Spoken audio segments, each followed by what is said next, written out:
Joining me now is Jane Campbell, CEO of the U.S. Capitol Historical Society. She's also the former mayor of Cleveland, Ohio, and served as the chief of staff of former Louisiana Senator Mary Landrieu. Jane, good to have you here. Thank you for joining us. The last 3 months has made us all think about bits of history around the United States Capitol that we sort of take for granted or we don't really realize. But that building has been home to not just remarkable democracy, but great violence. Good morning, Ali. Yes, tragically, the building has been. But, you know, what's different right now is this is the first time there have been two incidents so close together. And so we really are concerned that the Capitol is our temple of democracy. It is the symbol of where we come together, and that it should become a place where people go to attack is tragic and is something that we get done.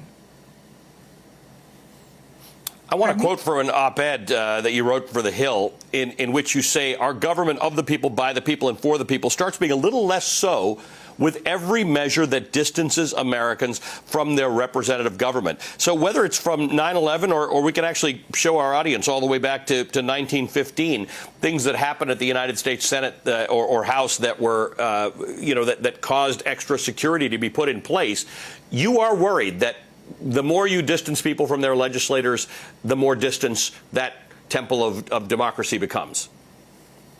Well, here's the issue. We have to both secure our democracy and secure the Capitol and the people who work there.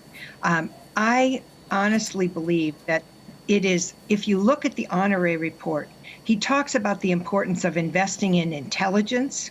And what happened on Friday is that immediately you saw the National Guard, the D.C. police, and the Capitol Police come together, and they stopped the threat.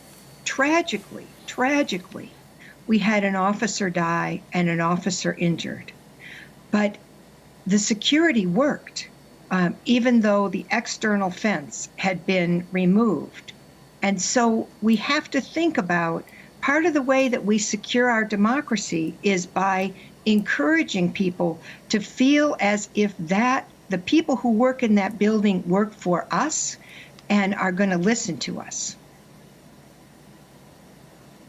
What's your sense of what the future looks like? Again, you have the context of history with you and the fact that there has been a lot of violence at the Capitol, and these things do happen. What does the future look like to you? Are we in 6 months or a year still going to be looking at a fenced-off Capitol, or will people be able to walk those grounds again and go in and see their members of Congress in action, such an important part of democracy? Well, let me tell you that each time there has been an incident, the immediate reaction is to fence off, to barricade the Capitol from the public.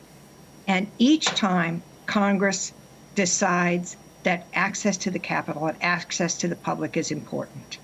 Right now, we are in a situation where there's a discussion about creating a commission to look at violence against the Capitol in the light of January 6th and now in the light of this last Friday. That commission should move forward.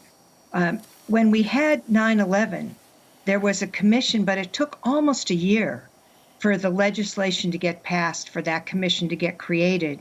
And the commission didn't make its report until 2004. And so we have to deal a little more timely with the fact that our Capitol has been closed to the public for public health reasons because of COVID. And as we're beginning to see things open up, we were all hoping that the Capitol would be one of the things that would open up. And so we want to continue to see that balance. And I think all the members of Congress that have spoken, that I've heard on your show and others, talk about the importance of people coming to the Capitol, of school groups coming to the Capitol. But we also want to make sure that it's secure. Yep, I think we can hold both of those thoughts at the same time, that it needs to be safe and it needs to be a place that people can feel free to go and watch their democracy in action, especially in these days where we worry about democracy being imperiled. Jane, good to see you. Thank you for joining us. Jane Campbell is the president and CEO of the U.S. Capitol Historical Society.